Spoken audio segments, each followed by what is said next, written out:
ಯಲ್ಲಾಪುರ ಪಟ್ಟಣದ ಸರ್ಕಾರಿ ಪ್ರಥಮ ದರ್ಜೆ ಕಾಲೇಜಿನಲ್ಲಿ ವಿದ್ಯಾರ್ಥಿ ಪರಿಷತ್ ವಿವಿಧ ವೇದಿಕೆ ಕಾರ್ಯಕ್ರಮಕ್ಕೆ ಶಾಸಕ ಶಿವರಾಮ್ ಹೆಬ್ಬಾರ್ ಚಾಲನೆ.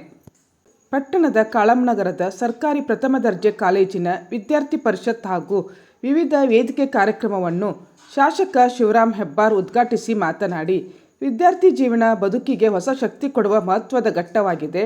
ಹಿಂದೆ ಗುರು ಮುಂದೆ ಗುರಿ ಇದ್ದರೆ ಮಾತ್ರ ಸಾಧನೆಯ ಮೆಟ್ಟಿಲು ಏರಲು ಸಾಧ್ಯ. ವಿದ್ಯಾರ್ಥಿ ಜೀವನವನ್ನು ಒಮ್ಮೆ ಕಳೆದುಕೊಂಡರೆ ಮತ್ತೆ ಎಷ್ಟೇ ದಂಡ ತೆತ್ತರೂ ಮರಳಿಬಾರದು. ಆದ್ದರಿಂದ ಶ್ರಮಪಟ್ಟು ಓದಿ ವಿದ್ಯಾವಂತರಾಗಿ ಹಿರಿಯರನ್ನು ತಂದೆ ತಾಯಿಯರನ್ನು ಗೌರವದಿಂದ ಕಾಣಿ, ಸಮಾಜಕ್ಕೆ ಉತ್ತಮ ಕೊಡುಗೆ ನೀಡಿ ಎಂದರು. ಇದೇ ಸಂದರ್ಭದಲ್ಲಿ ಕಾಲೇಜಿನ ಪ್ರವೇಶದ್ವಾರದ ಬಳಿ ನಿರ್ಮಿಸಿದ ಸರಸ್ವತಿ ಪ್ರತಿಮೆಯನ್ನು ಅನಾವರಣಗೊಳಿಸಿ ಪುಷ್ಪ ನಮನ ಸಲ್ಲಿಸಿದರು.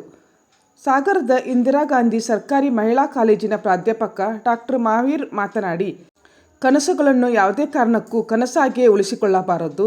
ಅವುಗಳನ್ನು ನನಸುಗೊಳಿಸಲು ಸತತ ಪ್ರಯತ್ನ ಮಾಡಬೇಕು. ಮೊಟ್ಟೆ ಹೊರಗೆ ಒಡೆದರೆ ಅದರ ಜೀವನವೇ ಅಂತ್ಯ, ಆದರೆ ಮೊಟ್ಟೆ ಒಳಗೆ ಒಡೆದರೆ ಜೀವನ ಆರಂಭ.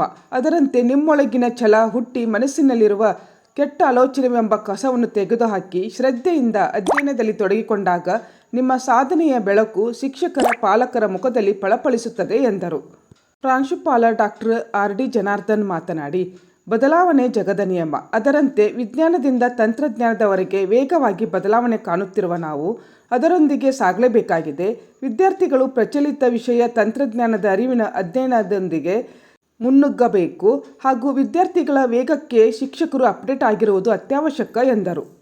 ವೇದಿಕೆಯಲ್ಲಿ ಪಟ್ಟಣ ಪಂಚಾಯತ್ ಮಾಜಿ ಅಧ್ಯಕ್ಷೆ ಸುನಂದಾ ದಾಸ್, ಜಿಲ್ಲಾ ಪಂಚಾಯತ್ ಮಾಜಿ ಸದಸ್ಯ ವಿಜಯ ಮರಾಶಿ, ಕಾಲೇಜು ಅಭಿವೃದ್ಧಿ ಸಮಿತಿಯ ಗೋಪಾಲಕೃಷ್ಣ ನೇತ್ರೇಕರ್, ಉಪನ್ಯಾಸಕರಾದ ಸುರೇಖಾ ತಡವಳ್, ಡಾಕ್ಟರ್ ಭವ್ಯ ಸಿ, ರುಬಿನಾ ಖಾನ್ ವೇದಿಕೆಯಲ್ಲಿದ್ದರು.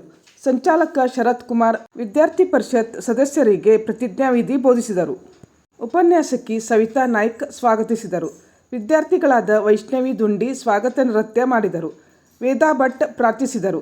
ಮೇಘಾ ದೇವಳಿ ವಂದಿಸಿದರು. ವಿದ್ಯಾರ್ಥಿಗಳು ಜೀವನದಲ್ಲಿ ಏನೆಲ್ಲ ಆಶೋಕ್ತಿ ಇಟ್ಕೊಳ್ಬೇಕು ಅಂತ ಹೇಳಿ ಈಗಾಗಲೇ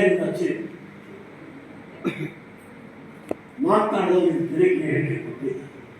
ನಾನು ಒಂದೇ ಮಾತನ್ನು ಹೇಳ್ತೇನೆ, ಈ ದಿನವನ್ನ ಕೆಡಿಸ್ಕೋಬೇಡಿ. Student life is golden life. ಈ ಲೈಫ್ ನೀವು ಪುನಃ ಸಿಗೋದಕ್ಕೆ ಸಾಧ್ಯ. ಈ ದಿವಸವನ್ನು ಚೆನ್ನಾಗಿ ಡೆವಲಪ್ ಮಾಡಿ, ಚೆನ್ನಾಗಿ ಎಷ್ಟು ಸಾಧ್ಯವಾಗ್ತದೆ ಶ್ರಮ ಪಡಿ. ನೀವು ಶ್ರಮ ಪಡೆದ ಏನನ್ನೂ ಸಾಧಿಸೋದಕ್ಕಾಗೋದಿಲ್ಲ. ಯಾವುದೇ ಒಬ್ಬ ವ್ಯಕ್ತಿ ಇರ್ಬೋದು. ಜನಾರ್ದನ್ ಪ್ರಿನ್ಸಿಪಾಲ್ ಆಗಿದ್ದಿದ್ದೆ, ಅವರು ಲೆಕ್ಚರ್ ಆಗಿದ್ದಿದ್ದೆ, ವಿದೌಟ್ ಕೌಶಲ್ಯದೇನಾಗಿಲ್ಲ. ನಾನು ಶಾಸಕನಾದೆ, ಮಂತ್ರಿ ಆದೆ ಅಂದರೆ without effort you can't survive. ಹೇಳಿದ್ರೆ ಕನಸು ದೊಡ್ಡ ದೊಡ್ಡ ಕನಸಿದೆ. ನಾನು ಕೆಲವು ಮಾತ್ರ ಹೇಳ್ತೇನೆ. ಕನಸಾಗಿ ಉಳಿಯೋದಕ್ಕೆ ಬಿಡಬಾರ್ದು, ಕನಸು ನನ್ಸಾಗಬೇಕು. ಈ ಎಲ್ಲದಕ್ಕೆ ಈ ಸಮಾಜಕ್ಕೆ ನಾನೇನಾದ್ರೂ ಕೊಡಾಕಿದೆ ಅಂತ ಹೇಳಿ ನಿಮ್ಮ ಬೆನ್ನನ್ನ ನೀವು ಪ್ರತಿದಿನ ಕಟ್ಕೋಬೇಕು.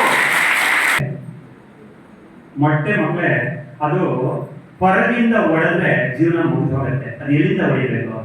ಒಳಗಿಂದ ಹೊಡೆದ್ರೆ ಜೀವನ ಪ್ರಾರಂಭವಾಗುತ್ತೆ. ನೀವೆಲ್ಲರೂ ಅಷ್ಟೇ. ನಾವು ಯಾರೇ ಮಾತಾಡ್ಬೋದು, ಇನ್ನು ಸರ್ವ ಮಾತಾಡಿದ್ರೆ ಅದರಿಂದ ನೀವು ಆಗಲ್ಲ. ನನ್ನ ಮಾತಿಂದ ನೀವೇನು ಆಗ್ತೀರಿ ಅಂತಲ್ಲ. ನಿಮಗೆ ಅನ್ಸ್ಬೇಕು ಈ ಒಳಗಡೆ ನಾನು ಸಾಧಿಸ್ಬೇಕು ಅಂತೇಳಿ. ನಿಮಗೆ ಒಳಗಡೆ ಕಿಚ್ಚು ಬರ್ಬೇಕು, ನಾನೇನಾದ್ರೂ ಮಾಡ್ಬೇಕು. ಯಾರು ಹೇಳಿದ್ದು ನಂದಾಗಲ್ಲ ಅಂತ? ನನ್ನ ಹತ್ರ ಆಗತ್ತೆ, ನಾನು ಮಾಡಿ ತೋರಿಸ್ತೀನಿ. ಅಂದ್ರೆ ಬದಲಾವಣೆ ನಮ್ಮನ್ನು ನಾವು ಬದಲಾಯಿಸಬೇಕು ಅಂತ ಒಂದು ವೇಗಗತಿಯಲ್ಲಿ ಓಡ್ತಾ ಇರುವಂತಹ ಪ್ರಪಂಚ. ಈ ಪ್ರಪಂಚದಲ್ಲಿ ನಾವೇನಾದರೂ ಜ್ಞಾನದಿಂದ ವಿಜ್ಞಾನ ಮತ್ತು ವಿಜ್ಞಾನದಿಂದ ತಂತ್ರಜ್ಞಾನದ ಲೆವೆಲ್ಗೆ, ಅಪ್ಲಿಕೇಶನ್ ಲೆವೆಲ್ಗೆ, ಎಕ್ಸಿಕ್ಯೂಷನ್ ಲೆವೆಲ್ಗೆ ನಾವು ಹೋಗಲಿಲ್ಲ ಅಂತಂದ್ರೆ ತುಂಬಾ ಹಿಂದುಳಿದು ಬಿಡ್ತೀವಿ. ಇತಿಹಾಸ ಇದಕ್ಕೆ ಗವಾರಿ. ಹಿಂದೆ ಕೊಲಂಬಸ್ ಏನಾದರೂ ಅಮೆರಿಕ ಕಡೆ ಡಿಸ್ಕವರ್ ಮಾಡಲಿಲ್ಲ ಅಂತಂದ್ರೆ ಸೀ ರೂಟ್, ವಾಸ್ಕೋ ಡ ಗಾಮಾ ಏನಾದರೂ ನಮ್ಮ ಇಂಡಿಯಾ ಕಡೆ ಸೀ ರೂಟ್ನ ಡಿಸ್ಕವರ್ ಮಾಡಲಿಲ್ಲ ಅಂತಂದ್ರೆ, ವಿಜ್ಞಾನವನ್ನು ತಂತ್ರಜ್ಞಾನದ ಲೆವೆಲ್ಗೆ ಕೇಳ್ಕೊಂಡು ಹೋಗಲಿಲ್ಲ ಅಂತಂದ್ರೆ ನಮ್ಮ ಭೂಪಟಗಳೇ ಚೇಂಜ್ ಆಗಿಬಿಡುತ್ತೆ. ಅವರಿಂದ ಈ ಭೂಪಟಗಳು ತುಂಬಾ ವಿಸ್ತಾರವಾಗಿ ಬೆಳೆದಿದೆ. ಬೇರೆ ಬೇರೆ ನಮಗೆ ಬೀಚಲ್ಲಿ ನಿಂತಾಗ ಏನೋ ಒಂದು ಲೈನ್ ಕಾಣಿಸುತ್ತೆ, ಅದರ ಆಚೆಗೂ ಪ್ರಪಂಚ ಇದೆ ಅಂತ ಯೋಚನೆ ಮಾಡೋ ಸ್ಟಾರ್ಟ್ ಮಾಡಿ